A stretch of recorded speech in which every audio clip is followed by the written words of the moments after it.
I'm about to show you in 6 minutes how to make some fresh, homemade bone broth on top of the stove. Nope, you do not need a pressure cooker for this.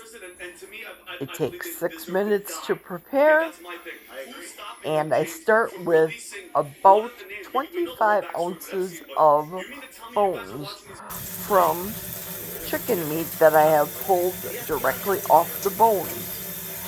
I then add approximately the weight to double. Hence, on this scale, you're going to see 75 ounces total in weight between the bones and the water. Yep, it's just plain old well water right from the tap. If you want any of that fancy foo-foo water, well, you're just going to have to buy that and add that yourself. So basically, it is 1 to 2 in the count. Double the amount of water that you do of the weight of your bones. I'm a little bit persnickety right here with the measuring, don't you think? Well, that's me. Look at the scale. And I'm still adding more water to make it weigh. Here we go. Is it time to put it on the stove yet? Oh my lord, she's still adding more water. Jerry, let it go. Just let it go. Here I'm adding the organic Redmond's seasoned salt. Has all the spices that I need. I use very minimal spices in my bone broth, but a big handful of the organic Redmond's. Now, time for the apple cider vinegar. So for this batch, I'm putting in 2 tablespoons. I did not add any peppercorns to this particular recipe. This is the second tablespoon that I've added. Also, I forgot to add a bay leaf, so it is what it is. I did, however, add about a tablespoon and a half of the tubed garlic that I got from Aldi's. I usually keep it in the fridge.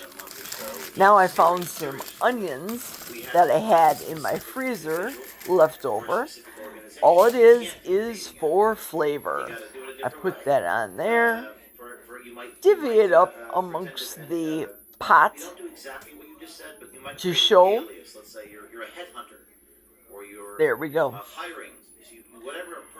And next what I'll be doing is adding it or putting it on the stove on a low heat later.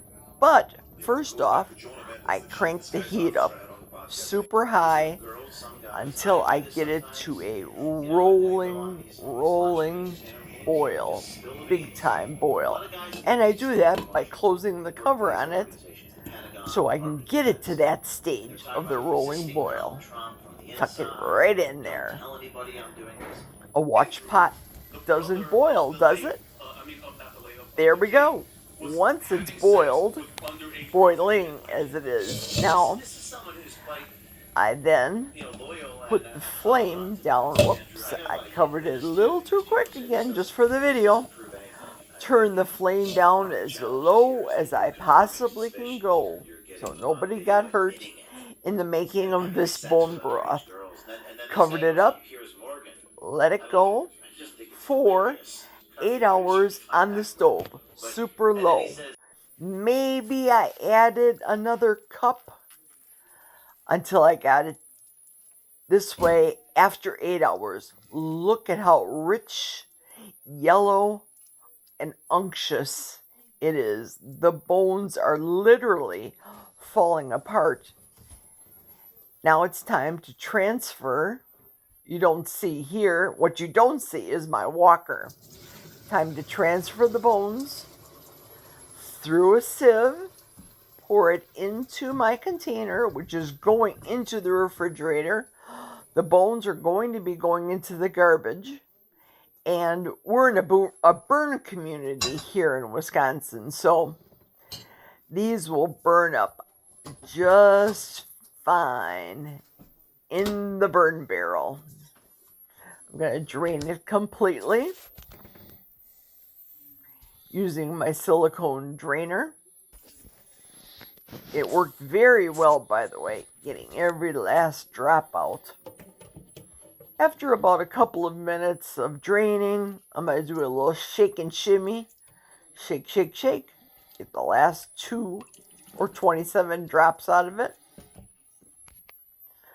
Put the bones to the side. And like as I promised you, it makes approximately 2 quarts. So there is the final product going into the refrigerator. Check out that color. Oh my goodness, I can't wait to dig in.